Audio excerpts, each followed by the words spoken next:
В эфире новости на телеканале «Якутия-24». В студии Надежда Саханская. В начале о темах этого выпуска. От каждого по способностям. В будущем году в России будет увеличен размер пособия по безработице. Возвращение в родную гавань. Якутия стала возможным претендентом на проведение игр «Дети Азии» в 2024 году. Вы наверняка слышали 8-ю. В Германии прошла премьера 10-й симфонии Людвига ван Бетховена. Якутия вошла в топ-5 субъектов России с низким процентом по ипотечному кредитованию. Специалисты Центробанка оценили средний уровень процентной ставки за период с января по август 2021 года. Самый низкий процент по ипотеке также отмечен в Приморском крае, Магаданской и Сахалинской областях и на Чукотке. Низкие ипотечные ставки в макрорегионе стали следствием программы «Дальневосточная ипотека» по 2% годовых, которой могут воспользоваться молодые семьи до 35 лет. Отметим, что по заявлению Юрия Трутнева в 2021 году программу планирует расширить на врачей и учителей без учета их возраста.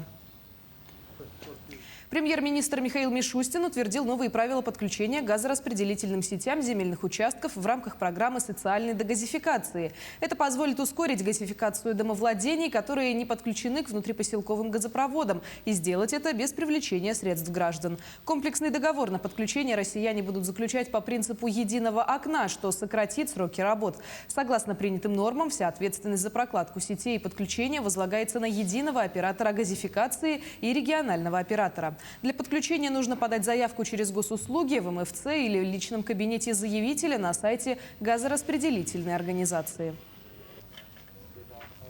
14 домов передали жильцам пострадавшего села Бяскёль горного района. За 2 недели подрядчики уже ввели в эксплуатацию 20 зданий. Все они теплые, имеют необходимые инженерные коммуникации – свет, газ и канализацию. А вскоре в каждом доме появится и интернет-соединение. Детали узнавала Мадина Халикова. Глобальная стройка подходит к концу, но темпы работ не снижаются, а наоборот даже увеличиваются, ведь к середине октября нужно сдать весь микрорайон полностью, а дома должны быть благоустроены и к ним должны подвести все необходимые коммуникации. Но не возникает ни одного сомнения, что все поручения главы республики будут исполнены в срок, ведь уже сейчас завершено строительство 20 домов, осталось всего 14. Страха больше нет, и все сомнения развеяны. Люди обживают свои новые дома в буквально возродившемся из пепла селе Бяскёль. Семья у заведующей местным детским садом Дианы Федоровой большая. Муж, 7 детей. И дом им под стать. Просторный, где места хватит каждому. Помощи было много. Помогают со всех уголков республики. Одновременно с постройкой дома велись с нашей стороны работы по обустройству территории. Построили все хозпостройки, то, что было до пожара. Хотим обустроить детские комнаты. У нас 7 детей, но их надо по комнатам расселить, заселить. Новосел Александр Максимов хвастается своим новым жильем. Уже успевает заниматься хозяйством, рассказывает. Подрядчики работали на пределе возможностей и в поистине кратчайшие сроки смогли не только возвести здание, но и передать их хозяевам с отделкой, сантехникой, газом, светом и даже отоплением. Построили мы этот дом в кратчайшие сроки, то есть вот этот дом мы сдали в срок ровно. Мы построили все по проекту, да, то есть у нас были заданные проекты, по этому проекту мы построили. То есть АМХМ панели, да, то есть и сверху там утеплитель 10 сантиметров, то есть мин-плита. То есть дом будет теплым. У нас 3 дома. 2 дома, то есть мы должны где-то числа 11 уже сдать, 11 и 12. Каждой семье вручают сертификаты на 200 тысяч рублей для того, чтобы жители могли приобрести необходимую мебель и технику. Без спонсорской помощи, конечно, не обошлось. Надо сказать, что все средства, которые компании перечислили на восстановление села Бяскёль, прошли через наш фонд. Было заключено множество договоров со всеми поставщиками материалов, с подрядчиками, ну, естественно, с жителями, да, вот на строительство домов. Сейчас вот мы уже будем заключать договора на, значит, возмещение затрат на строительство хозяйственных построек. К концу следующей недели в Бяскёле введут в эксплуатацию оставшиеся 14 домов. Все здания в высокой степени готовности, резюмирует первый заместитель председателя правительства Якутии Дмитрий Бертников. несмотря на то, что сроки сжаты, а сроки действительно очень сжатые. 2 месяца с того момента, когда мы здесь стояли, все это был дым, чистое выжженное поле, проведены инженерные изыскания в кратчайшие сроки, проект сделан, и дома вводятся в эксплуатацию. Наверное, мало какой регион может похвастаться такими темпами строительства. Это 2700 квадратных метров жилья вводятся в эксплуатацию за такие короткие сроки. Конечно, это большая напряженная работа. Также подрядчики завершают возведение большого животноводческого комплекса на 100 голов. В планах сдать его вместе с оставшимися домами. Мадина Халикова, Павел Пахомов, Бяскёль, Горный район.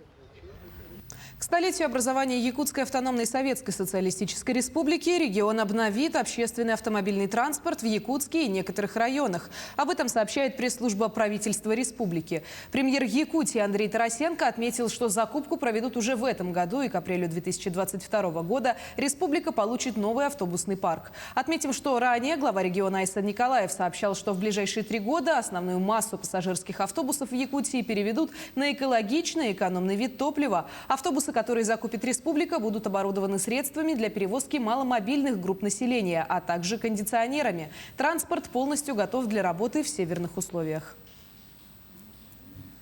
В 2022 году максимальное пособие по безработице в России будет увеличено до 12 792 рублей. Кроме того, в Министерстве труда и социальной защиты добавили, что условия предоставления пособия остаются прежними. Сразу после регистрации в качестве безработного в первые 3 месяца гражданин будет получать 75% заработка, а вторые 3 месяца 60% заработка, но не более 5000 рублей. Максимальное пособие назначается гражданам, которые постоянно работали и потеряли трудовой доход, и оно призвано заместить заработок на период поиска работы. Аграриям Якутии удалось собрать 58 300 тонн картофеля. Это 82% от общего плана. Средняя урожайность этого сезона составляет 90 центнеров на 1 гектар. Больше всего собрали урожая пригородные хозяйства Алекминского и Амгинского районов. План сбора овощей в республике выполнен на 102%. Из общего числа хозяйства Якутска собрали более 5000 тонн овощей открытого грунта. На сегодняшний день они занимаются реализацией продукции. МУП Горснаб является заготовителем городского округа по картофелю и овощам. Он предоставляет овощи и картофель в детское учреждение города Якутска. У него план по заготовке нынче составляет 650 тонн всего, из них 450 тонн картофеля. В этом году МТС Табакинский своими силами в селе Хатас построил овощехранилище. Мы в этом году планируем возместить затраты из бюджета городского округа в размере 500 тысяч рублей. Также в селе Тулаги у нас планируется постройка овощехранилища объемом 300 тонн. В 2024 году международные спортивные игры «Дети Азии» могут вернуться на историческую родину. Заявка Якутска будет рассмотрена в ноябре. Однако президент России Владимир Путин поручил обеспечить подготовку и проведение 7-х международных спортивных игр во Владивостоке в 2022 году.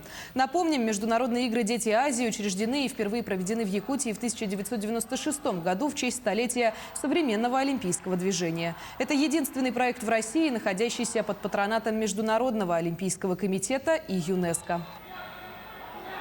В минувшие выходные в столицу республики вернулся бронзовый призер чемпионата мира по борьбе Арыян Тютрин. Чемпионат проходил в Норвегии, в городе Осло. 27-летний борец выступал за команду Беларуси в весовой категории до 57 килограмм. В схватке за 3-е место спортсмен из Якутии победил двукратного призера предыдущих лет Сулеймана Атли со счетом 3-1. Напомним, в чемпионате принимали участие 6 якутских спортсменов, выступающих за другие страны. 5 из них, к сожалению, не смогли попасть в полуфинал. Чемпионат мира прошел, так скажем, успешно для меня. Я был готов к этому, я шел к этому, но проиграл 1/4 стадии, очень обидное поражение. Мы будем работать над ошибками. Прилетел домой. Чувство есть, конечно. Хоть что-то везу домой, но хоть бронза. По плану пока еще неизвестно, с тренерами надо поговорить. Пока чуть отдохну, потом приступим к тренировкам. И будем готовиться к чемпионату Республики Беларусь, который состоится в январе. В парке активного отдыха Урдел появилась модель истребителя X-Wing Люка Скайуокера. Работа над копией истребителя длилась около 3 месяцев. По словам создателя Аяла Федорова, размеры корабля получились почти один в один с оригиналом. Ранее команда блогера создала модель космического корабля Razor Crest из сериала «Мандалорец». Однако весной из-за сильного ветра макет был разрушен.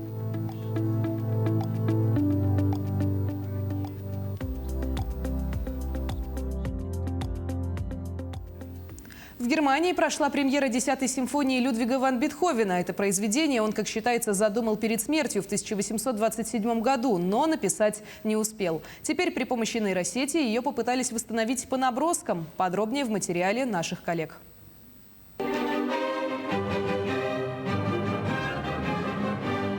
Реконструированная при помощи нейросети 10-я симфония Бетховена звучит со сцены в его родном городе Бонне.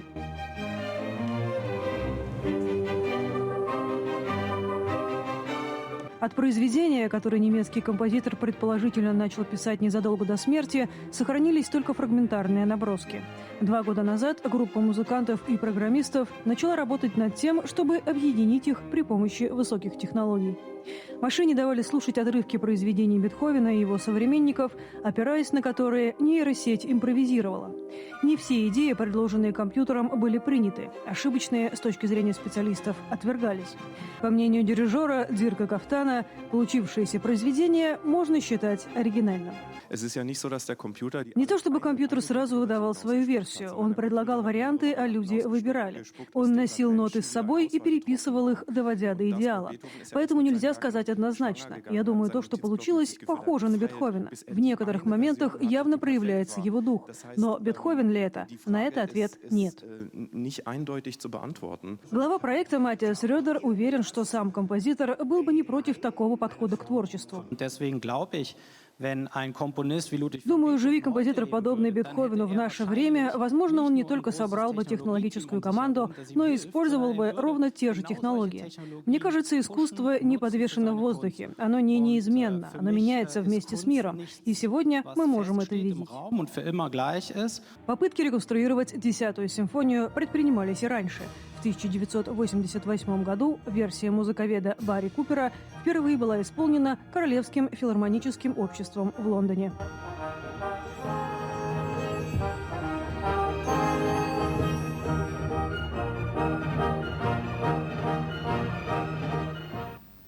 К этому часу пока все. Наши корреспонденты продолжают следить за развитием событий. До встречи в следующих выпусках.